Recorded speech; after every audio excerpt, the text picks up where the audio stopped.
crafters, it's Louise with you today, and I am sharing a scrapbook layout process video for Kitaholic Kits.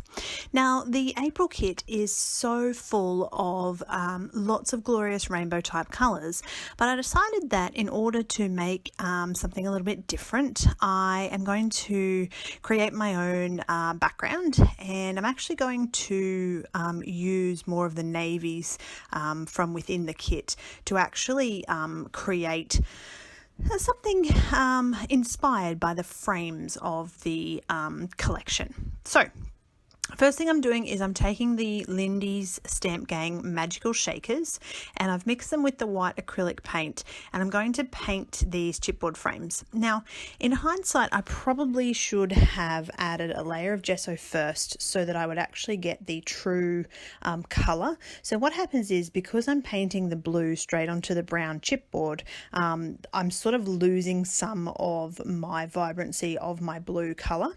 But what I've done is just added a couple of extra coats, and I don't think it hinders the layout in any way. And as you see throughout this video, I'm going to make a couple of changes to that as well.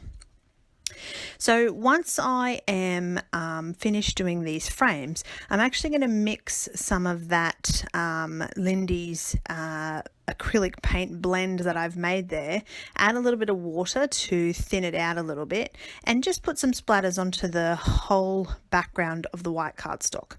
So some of them I wanted to be thin, that's why I'm adding more water. Some of them I wanted to be real thick sort of drips, and I'm trying to get as much all around the page as I can, but it's harder than it looks without making a big mess. So I would definitely recommend a craft mat if you're going to have a go at something like this. And what I decided to do is actually add some different level colours of this Lindy's Gang. So as you can see, the first one I've used is the one mixed with the white acrylic paint, and now I'm just using that teamed with water. So the magical shaker teamed with water, but I end up with a whole lot of extra water. And I decide that I can't waste that, so I'm actually going to add a little something in my art journal in order to use up that colour.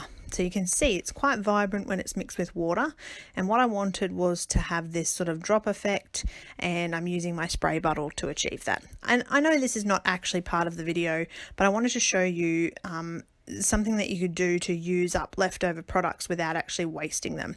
And of course, again, with the splatters. You know, splatters are fun. It helps I think it makes mixed media look a bit more tidy, personally, but each to their own, you know, whatever.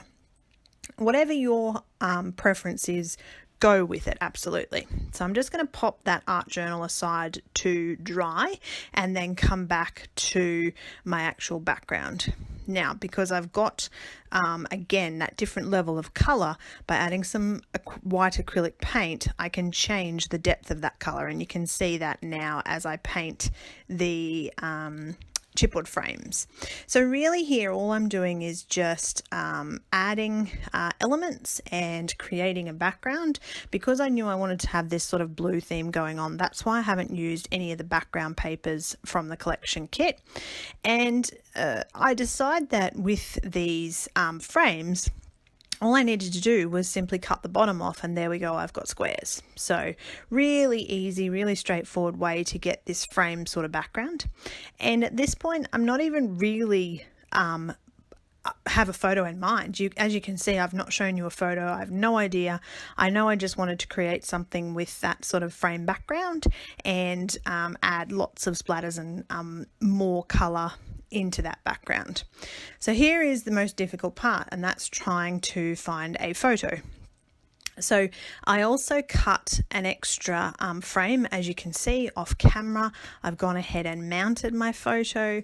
I've cut some of the exclusive die cuts and added a couple of little extra elements from this month's kit in order to build the areas around the photo. So I possibly could have still achieved the same outcome with this layout but used a bigger photo, but I really just went to my stash and I found this cute little photo of Master C all buried in bubbles in the bath, and I just thought that it would work. You know, it didn't have to be the perfect photo, and I want you to remember that when you're scrapbooking, there's no bad photos. It's more just getting the memory onto a page and being able to have that for you to view down the track.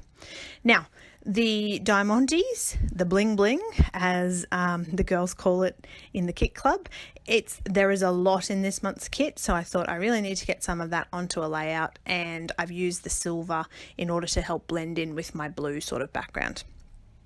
Final thing I'm going to go ahead and do is a little bit of doodling around the outside just to finish that off and give that a border, and I've added a couple more stickers around those florals, and then this is complete. So thank you for watching. I hope you enjoyed that and you're inspired. Please make sure, if you haven't already, subscribe to my channel, or of course check out Kitaholic Kits.